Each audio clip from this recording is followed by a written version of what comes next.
Okey, cakap pasal kebangkitan kan, kebangkitan kejatuhan. Okey, sekarang ni ada dua situasi lah. Satu di Saudi. Sekarang di Saudi dah tak diistilahkan negara Wahabi lagi. So, apa respon Al-Syariah? Adakah berita gembira atau macam kesedihan atau apa-apa lagi lah? Kemudian yang kedua, soalan kedua, situasi kedua di sini adalah Nazim Haqqani di revive balik, nak jadikan relevant balik. So soalannya ni bukan untuk Jakim tau. Apa kebimbangan ustaz pada masyarakat? Soalan ni macam soalan SB. SB ni nak perangkap Ustaz Noh ni. Dia pakai kod SB tu. So bila Nazim Kalau SB pun jemput hadir ya.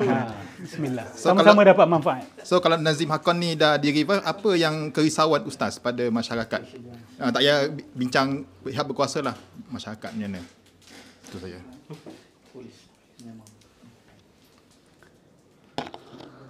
Kita sukalah kalau Saudi nak mengurangkan dia punya Wahabian. kita kata ekstremism lah, hulu mereka. Mereka pun ada hulu. Yep. Mereka pun ada hulu. Bab tu semua umat Islam harus menyambutnya. Tapi kita bimbang dia pergi ke hulu sebelah lain pula. Tapi saya tak boleh nak menghukum, saya tak boleh nak judge. We do not know many things. Some things that we know, yang dia bawa artis-artis daripada barat, buat konsert apa semua tu, of course itu benda mazmum, benda yang kita sangat marah. Dia buat sangat dekat dengan Mekah dengan Madinah, kita tak suka, kita sangat benci. Okay? Tapi kita nak kena judge mereka secara menyeluruh. Tak boleh hanya kerana dia orang bawa konsert tu, rosak, habis, hancur, kan? Kat Mesir dah berapa lama dah. Kat Algeria, dekat Malaysia, dekat Indonesia. Teruk, tapi bukan bermakna tak ada kebaikan lain. So saya nak minta bila kita tengok Muhammad bin Salman ni, kita tengok juga sebab dia. Kenapa dia buat benda-benda macam ni? Antara yang saya pernah dengar, walaupun alasan ni saya tak terima lah. Kata sebab orang-orang, anak-anak muda Saudi ni dah terlalu ketat sangat. Ketat. Tight. Uptight. So dia nak longgarkan dia. Okay. Kasih dia space to breathe. Sebab dia orang tengok alam ni semua anak-anak muda berhurau-hure. Kita ni dengan terlalu strict, kasih dia orang ruang untuk lepaskan sikit. Ada dakwa macam itu. Tapi of course lah, that's dangerous. Once you open the door, that's it. You cannot close this door. Once this door is open, it's very difficult to stop, to tutup. Panggil Raihan lah Ustaz. Panggil Christina Aguilera buat apa contoh lah. Raihan tak ada joget-joget. Ini je kan.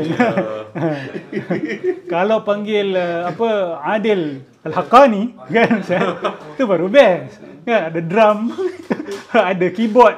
La haula wala quwwata illa billahil aliyyil azim. Clause dia tu penting tu. Lagi mana tak bercanggah dengan ahli sunnah wal jamaah. Tak bercanggah dengan amalan apa? Setempat apa? Uruf setempat kan. La haula wala quwwata illa billah. Saya punya masalah dengan tarekat Haqqani ni, Naqsyabandi Haqqani, Aliyah ni lama dah. Sebelum saya sampai ke Malaysia lagi. Antara yang diorang popular dulu-dulu, early 2000, not recent, early 2000 apa semua, adalah diorang banyak buat prediction.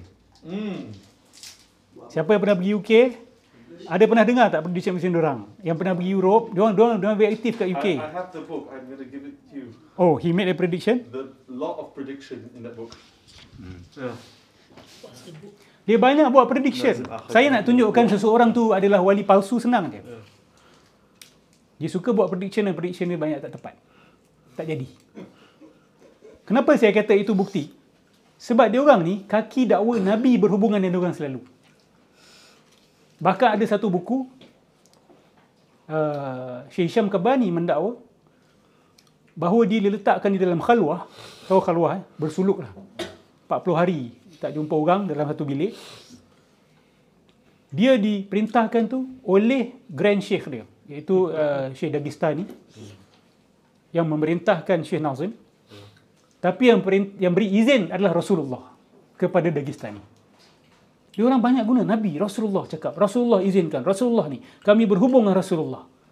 Lepas tu prediction ke laut. Imam Mahdi tahun 2000. Yep. Dunia akan berakhir pada tahun sekian-sekian. Banyak prediction dia orang buat. So siapa yang buat prediction tu? Kalaulah dia orang selalu berhubungan dengan Rasulullah, tapi memandai buat prediction, itu dia tak ada adab. Betul? Kalaulah dia memang ada hubungan dengan Nabi. Kalaulah. Lepas tu suka-suka, Imam Mahdi akan keluar pada tahun ni, tahun tu. Siapa yang beritahu awak? Nabi ke? Kalau Nabi tak beritahu, awak memandai-mandai, itu kan kebiadaban dengan Nabi SAW. Macam mana wali jadi biadab dengan Nabi? Kalau Nabi yang beritahu, salah. So Nabi ke bukan Nabi tu? Waliur Rahman ke waliur syaitan? Syaitan. Banyak lagi kenyataan wahdatul wujud daripada mereka. Lepas tu gambar tu sebenarnya sudah cukup menunjukkan pelampauan. Tengok orang gambar sujud tu kan? Saya tak interested sangat dengan sujud tu. Saya interested dengan gambar-gambar dia yang berkeliling tu. Gambar. Semua bawa gambar seorang-seorang. Bawa gambar Syekh Nazim, Syekh Hisham kat mana ni. Gambar. Lepas tu ada seorang sujud. Awak letakkan diri awak dekat tempat mereka. Awak tidak merasakan ke diri awak ni sedang diagungkan secara melampau. Okey, kalau orang terlalu cinta, dia tiba-tiba datang cium kaki awak, awak nak elak pun dah tak boleh. Janganlah pergi tendang pula kan. Jangan bilang apa kata. Jangan pula. Oops. Awak kata je, jangan lepas tu. Ni dah over. Ni tak lama. Ada video-video sujud dia orang biarkan. Lepas tu dibiarkan gambar-gambar mereka. Kenapa? Kenapa you redha orang letak gambar? You letak satu gambar pun dah bermasalah. Ni gambar berdiri-diri. Azal hulu taqdis, hulu fil awliya. Yang murid buat tu saya faham. Yang guru ni biarkan orang buat macam tu. Kalau ada background story kata tak, Syekh Nazim tak suka benda tu. Lepas tu dia suruh orang bakar gambar-gambar tu semua. Okay, that is a different story. Tapi kalau dia biarkan, dia happy dengan keadaan macam tu, apa hak dia untuk merasakan begitu? Apa hak dia untuk membiarkan murid-murid dia buat macam tu? Merendahkan diri orang sampai ke tahap macam tu sekali. Dan apa hak dia membuat prediction? Saya bacakanlah sedikit prediction dia.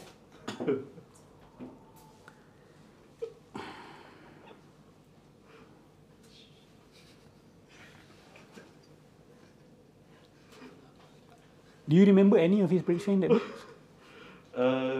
The 20th century will be the final century. And Prince Charles will be an absolute monarch. Ya. Dia kata salah seorang daripada royal family akan masuk Islam. Oh yeah. Okay, that is not impossible. Okay, that can happen. Prince Charles ni pun nampak macam sangat dekat dengan Islam. Kalau dia masuk Islam, tak bermakna, wah ini kewalian dia. Kita boleh agak dah. Orang bukan Islam yang rapat dengan Islam, kita boleh agak dia nak masuk Islam ke tak kan? Agak-agak kan? Dan kalau betul berlaku, tak bermakna kita ni wali. Okay. So, before 20th century tu, dah berlalu tak? Dah berlalu tak? Dah. Dia sama macam geng-geng Arkam. Tahu tak berapa banyak geng Arkam Ustaz Syahri ni buat prediction tak jadi. Pengikut dia, tang tak tahu dalam ada ke tak ada. Kan? Mengikut tak? Kasih alasan. Oh tak, sebab kita berdosa. Jadi Allah tangguhkan jadual. Kita yang tak buat apa yang sepatutnya ditangguhkan jadual. Oh ya Allah tangguhkan jadual dah. Kan? Allah tak tahu ke yang kamu akan bermaksiat? Kan? Itu sama. Dia orang ni lebih kurang. Jap. Saya cari mana tadi. Okey.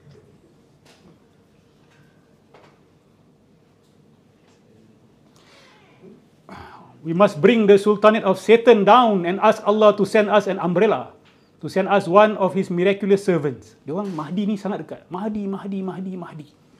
Dan Syekh Kabani dakwa dia masuk dalam khalwah tu pun sebab nak minta Allah turunkan Mahdi. So it's a special project untuk minta Allah turunkan Mahdi. Untuk hantar Mahdi. Untuk keluarkan Mahdi lah maksud dia. Allah itu kerja dia. Dia bersuluk untuk itu. macam yang Nabi yang suruh. Syekh lah. Yang peliknya saya begini. Nabi beri izin kepada Dagestani perintahkan ke Bani untuk minta Allah turunkan Mahdi. Nabi sendiri tak boleh doa ke? Doa Syekh Bani ni lebih hebat daripada doa Rasulullah ke? So, it's off, It's off. Lepas tu, we need such a miraculous person to bring down technology. Bring down technology. It is against humanity. It is killing every value of humanity. If not, humanity cannot be saved. Muslims are now expecting that miraculous person, Mahdi alayhi salam. Just like Christians are expecting Jesus to come and the Jews are expecting the Messiah to save them.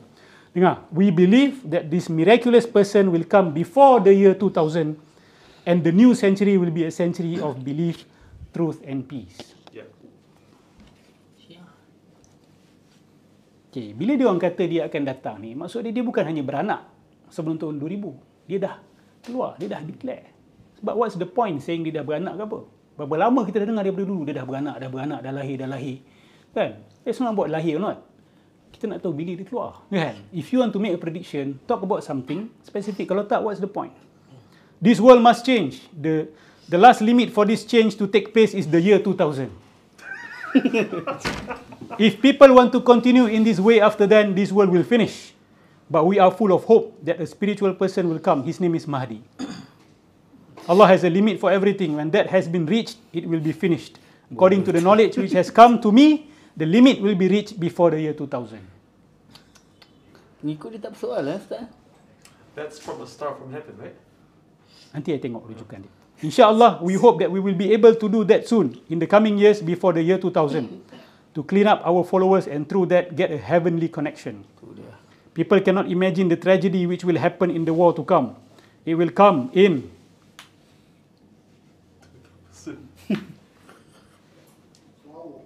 1996 or in 1997 or in 1998 or in 1999. Oh, banyak ni. I will not wait for the year 2000 to come. Tu dia. So what war are you talking about? Pelawak. Who told you this? Siapa beri kamu ni? Siapa beritahu kamu? Rasulullah beritahu? Dia gebang tu. Uish. Nabi cakap, Nabi lantik, Nabi suruh. Lepas tu berani buat prediction tapi tak jadi. Ada minta maaf bila tak jadi. Ada minta maaf kepada umat Islam bila tak jadi benda ni. Ada minta maaf kepada murid-murid bila tak jadi. Dia tak win ke tempat lain. Ini bukan benda main-main. Ada orang dah banyak tinggalkan negara dia orang untuk pergi ke kawasan pegunungan seperti apa yang dia cakap. Pada waktu ni. Kat Malaysia pun berlaku juga. Akan berlaku banjir, naik Gunung Jerai. Ada orang dah pergi berkampung kat Gunung Jerai. Tak jadi. Lepas tu berlaku kepala air kat Gunung Jerai. Ada orang tu minta maaf. Tetap wali. Percaya sampai ke mati orang kata. La ilaha illallah. Ini jenayah. And also, another world war will maybe come before the 21st century. Maybe. The Mahdi will come soon. In a few years. The year 2000 will not be completed. Ish haza. It is impossible for the year 2000 to be completed. He will be with us before then. And finally, this world is approaching Armageddon. Everything will be destroyed. Who is talking to you? On whose authority you are speaking like this? So pengharaman tarikat ini asas yang sangat kuat pada tahun 2000 tu. Bagi pandangan kami. Dan kami sangat menyokong dengan fatwa tersebut.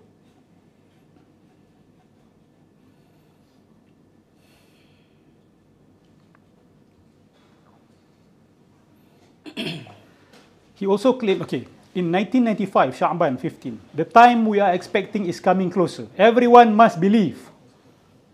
In 1995, a huge storm will appear suddenly and unexpectedly. No one can escape. Because it is in the middle of the world, like a volcano, too powerful for men to control or prevent. So many things are approaching because this time is over. A heavenly command was issued on the 15th of Sha'ban 1995. Heavenly command is from who? From Allah? What are you? Are you a prophet? 15th of Sha'ban 1995. Which we will see coming into force next Ramadan. That is why we need protection. No one can bring a protection to anyone. Only Allah Almighty can protect. This is what they do. They put fear. So when people get scared, they get closer to the sheikh. You understand this? Selamatkan saya, Syekh. Yalah, bila dia cakap macam ni, dia kata authority from heaven, seolah-olah dia adalah direct connection dengan heaven. So murid-murid, oh, so kalau aku nak selamat, aku kena dekat dengan dia. Aku kena bayar dengan dia, aku kena sokong dia. So when people get scared, they want to see who can save me. Sama juga dengan penipu-penipu lara kat Malaysia ni. Duk menakut-nakutkan orang. Tak lama lagi lah. Lagi 2 tahun. Baru-baru ni saya dengar. Salah satu Facebook page, saya tak nak sebut nama. Kita hanya tinggal 2 tahun saja lagi. So orang suka, oh subhanallah, Masya Allah, Allahu Akbar kan. Orang tak tanya, mana kamu dapat ni? Siapa cakap? Dari sumber apa? Kenapa tak ada sikap macam ni? Berapa banyak kali benda macam ni nak berlaku? Sampai kita nak sedar. Ni bukan sekali dua berlaku, dah berkali-kali.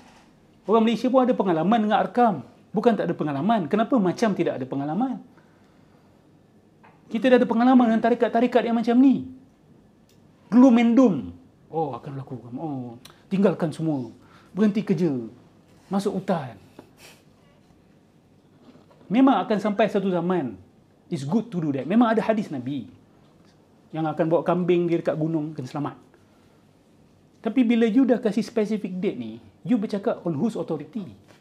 Lepas tu cakap bukan agak tau. Dengan penuh yakin. Kalau agak, saya tengok keadaan sosio-politik hari ini, tengok peperangan Ukraine dengan Russia, saya agaklah dalam mungkin dia akan escalate jadi World War III. Okay, we can accept that. That's a fair political evaluation. Ni tak. You cakap tak kasih sumber, tak kasih you punya analysis. So you are getting from where? You are getting from who? You agak-agak. And then you agak-agak, you berani sampaikan kepada orang. Yang orang ubah hidup mereka, mengatur hidup mereka berdasarkan agak-agakkan you. What kind of a person you are? You are irresponsible.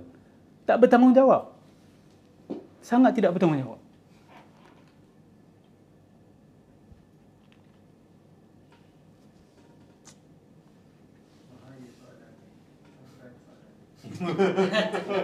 Special branch.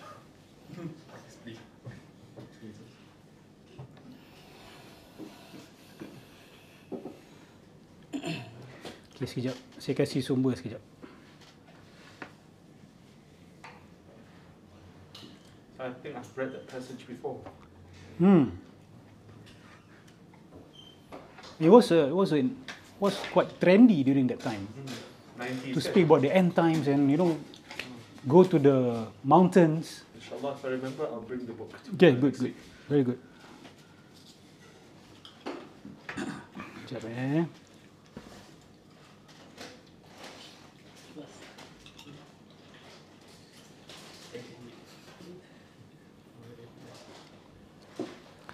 Ini adalah daripada the buku yang bertajuk Secret Desires yang dinisbahkan kepada Syekh Nazim Adil Al-Haqqani. Star from Heaven, ada Secret Desires, Mercy Oceans, The Secrets Behind the Secrets, macam-macam lagi lah. Ada pihak kata, oh ni bukan dia yang tulis, tapi murid dia yang tulis, murid dia yang syarah. I mean, how can you nisbahkan? You tak boleh salahkan orang. Penisbahan buku ni, kalau salah, you kena dakwa. You kena cakap terang-terang bahawa ni bukan kalam Syekh Nazim. You have to come forward and say, ni bukan kalam. Then you have to explain why are these statements being attributed to him. Who recorded these statements? Betul tak? Then you have to explain to us. Tapi kalau betul ni kalam dia, then it's problematic, highly problematic. Ya?